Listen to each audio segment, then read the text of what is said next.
Hello and welcome to the Literature Podcast, a novel review. My name is Seamus, your host, and together we will discuss, dissect, and explore the wonderful world of literature. And the wonderful world of literature is a vast and dense jungle, so let's start making our way through, one book at a time.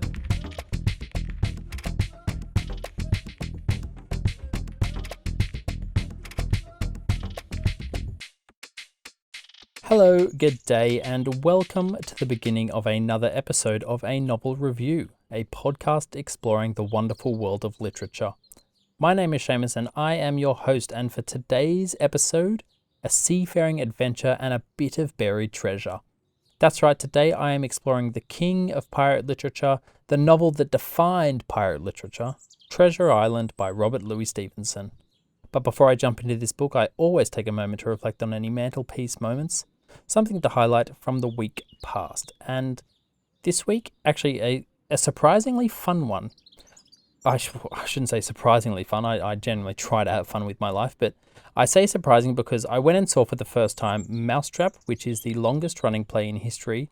It's been running for over 70 years now, and it's written by none other than Agatha Christie, the Queen of Crime. Now, everyone says that they know what happens in this play, but I honestly had no idea. So I came in not sure what to expect, and it started with all the traits of a Christie novel. You know, strangers thrust together in the vacuum of a world, and well, I mean, of course, there's a murder. The whole play is set against the backdrop of a children's nursery rhyme, Three Blind Mice, which, when sung slowly and menacingly, is a very, very creepy nursery rhyme that goes like this. No, I'm not going to try to sing it. I'm just going to read it. Three blind mice, see how they run, see how they run. They all ran after the farmer's wife, who cut off their tails with a carving knife. Did you ever see such a sight in your life as three blind mice? Bit more sinister than I remember it as a kid, but despite this, there is actually, and this is sort of the surprising thing, despite this sort of sinister tone, there's actually a lot of humour in the play, and it became sort of this really fun, not in a silly way, but just in like a fun comedic way.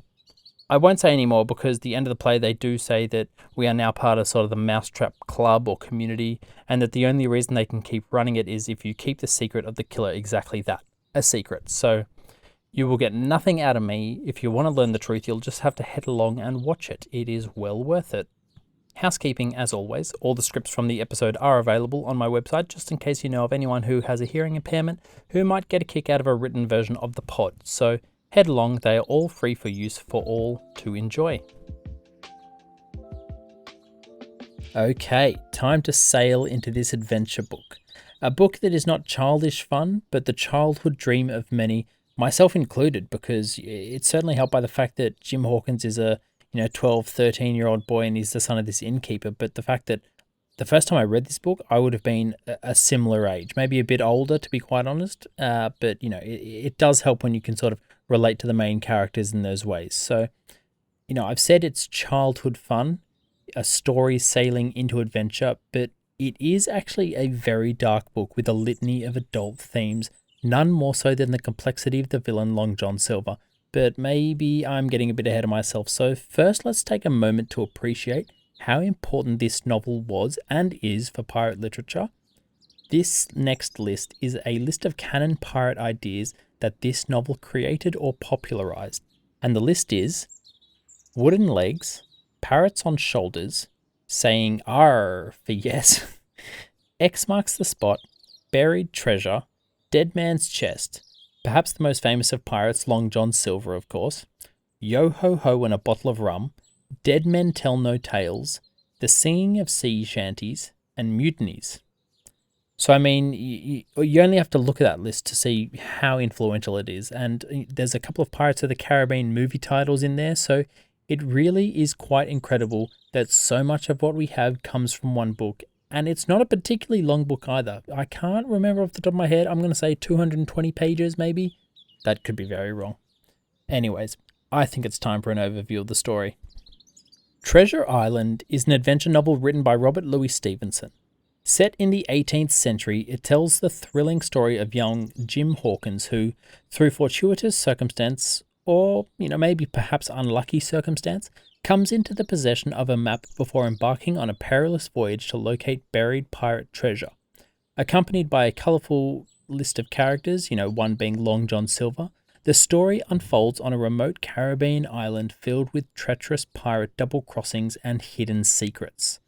I think that's a good place to leave the overview on the curtails of mystery, though I am going to be frank and will explicitly explore and dissect the ending in this novel, just in case you need sort of that little spoiler warning, alert, heads up, whatever you want, just so I don't ruin it for you if you haven't read it. But, I'll come to that later and I'll remind you again later. Right, now let's dive into one of the richest parts of this book, the characters. A seafaring adventure in the 18th century was always going to have a curious cast of bandits, but this particular novel really does pepper you with a litany of characters that explores so much. Jim is the easy character. He's the protagonist of the story. As I said, he's 12, 13.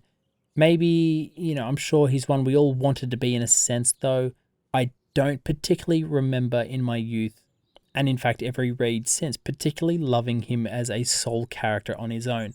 I more sort of loved the opportunity of adventure he'd been afforded. He is young, his bravery does grow throughout the novel, and he has this high sense of morality that really evolves throughout the novel. But I mean, let's get serious for a minute. A story is only as good as their villains, and this one has to be one of the best. Enter Long John Silver. Capable, charismatic, the man with a silver tongue and one wooden leg. He is one of my most loved villains in literature. A true tour de force of being that he bustles his way into the main belly of drama, but with all the care and finesse to slip quietly out the back again when he's finished. Between the two of them, Jim and Silver, the two create this kind of perfect duality between good and evil. Jim brings out the sentimental in Silver, and Silver reveals the complicated world of adulthood to Jim. So, the story unfolds. Jim finds himself on the ship, the Hispaniola, sailing for Skull Island, guided by this mysterious map with the hopes of treasure.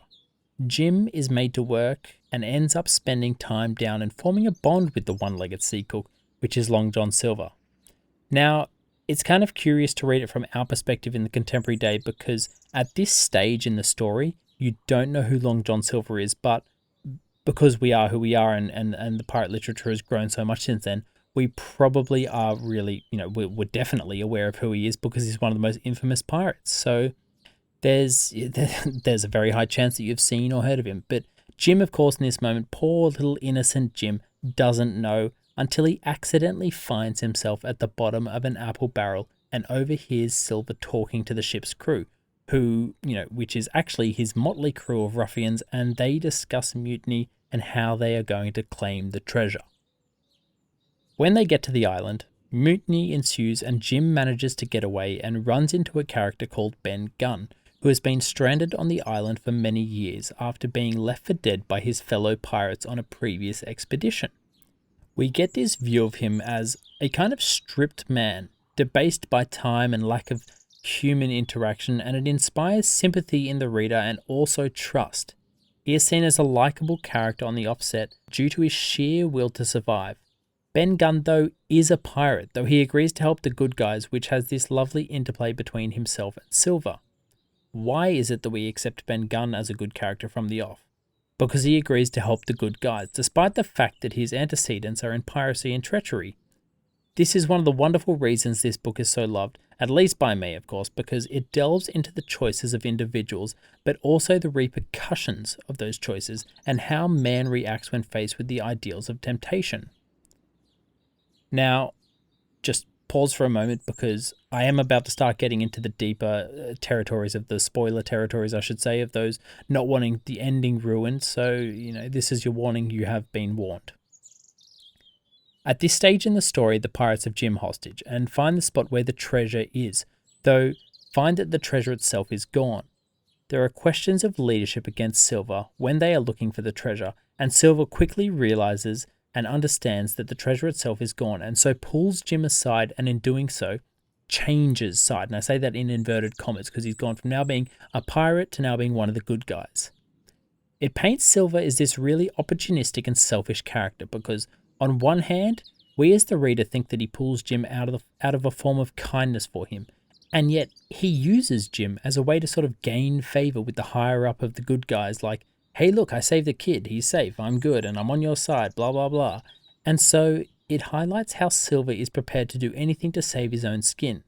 He views and treats humans as expendable, which gives the reader this kind of contempt because he is just this almost godly force that seems to move through life unaffected by his actions, regardless of what happens to him. These, though, these kind of characters, these are my favourite kind of villains. These kind of tour de forces in their respective worlds. Moby Dick, the judge from Cormac McCarthy's Blood Meridian, these characters that continue through their wickedness into a sort of ambiguity in the end. But of course, the ambiguity is the sense that maybe Silver also saved Jim because he is fond of him. We never can and never will be able to tell one way or another. And so the novel comes to this kind of really curious ending, and I guess that's sort of the masterful point of it and why I keep coming back to it. On one hand, you spend the whole novel wondering how someone like Long John Silver has survived, owing to his ability to charm and talk his way out of situations without containing the traditional features of someone who you would think could charm. But his skill lies not in the deception of beauty, but in the familiarity of human desire. He panders to man's greedy hearts, as well as sentiment, and so he is able to play men for the fools that they are. And at the end, you might even feel some sympathy for him. You might feel some respect for him, and you want him to succeed in this kind of weird way, despite the fact that you know he is an evil man. And so he vanishes into the world, and you know he is going to not only be okay, but continue to be a force of reckoning that he is. He is an incredible villain and one of the better ones in literature. But that is only one aspect of the ending. The other, of course, is the political and the political undertones reeking with colonialism. Now, this might be backtracking a bit, but the whole novel is portrayed as this relationship between England and its colonies during the height of the British Empire. The story is set in the era of colonial expansion, when England was actively establishing and maintaining colonies around the world. Additionally, the novel touches upon the themes of imperialism and the clash between civilization and what they considered savagery.